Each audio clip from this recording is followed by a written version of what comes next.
পাবনায় অনুষ্ঠিত আন্তঃ ক্যাডেট কলেজ বাস্কেটবল ও ভলিবল প্রতিযোগিতায় সেরা হয়েছে রাজশাহী ও সিলেট ক্যাডেট কলেজ। সপ্তাহব্যাপী এই প্রতিযোগিতায় অংশ নিয়েছিল 9টি ক্যাডেট কলেজ। পহেলা নভেম্বর থেকে পাবনায় শুরু হয় আন্তঃ ক্যাডেট কলেজ বাস্কেটবল ও ভলিবল প্রতিযোগিতা। অংশ নেয় দেশের 9টি ক্যাডেট প্রতিষ্ঠানের 300 প্রতিযোগী। বাস্কেটবল ও ভলিবল প্রতিযোগিতার 25টি ইভেন্টে অংশ নেয় এই প্রতিযোগীরা। 9টি বয়েজ ক্যাডেট কলেজ এখানে একসঙ্গে হয়েছে। সবার নতুন নতুন বন্ধু হচ্ছে, সবাইকে একে অপরকে চিনতে পারছে, সবার মধ্যে একটা ভ্রাতৃত্ববোধ জাগছে। খেলার পাশাপাশি সব কলেজ সম্পর্কে আমরা জানতেছি, বন্ধুদের সঙ্গে পরিচিত হচ্ছি, তাদের কলেজের রুলস রেগুলেশন এগুলো সম্পর্কে জানতে পারতেছি। 4-5 বছর পর এরকম একটা মিট হলে আমরা সবাই ফ্রেন্ডদের সাথে দেখা করতে পারি, ভালো সময় কাটাতে পারি, রিফ্রেশ হতে পারি।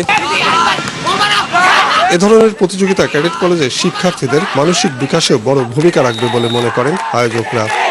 এখানে আমাদের 9টা ক্যাডেট কলেজ এবারে প্রথমবারের মতো দীর্ঘদিন পরে ভলি এবং বাস্কেটবল খেলা শুরু করেছে। এখান থেকে জাতীয় পর্যায়ের খেলোয়াড় হয়তো ভবিষ্যতে তৈরি হবে, সেই মানের খেলোয়াড় আমরা এখানে দেখতে পাচ্ছি। এই প্রতিযোগিতার মাধ্যমেই তাদের মন ও শরীর দুটোই বিকশিত হয়।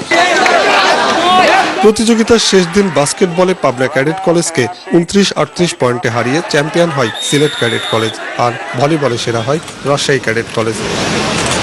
মাছরাঙা নিউজ ডেস্ক, পাবনা।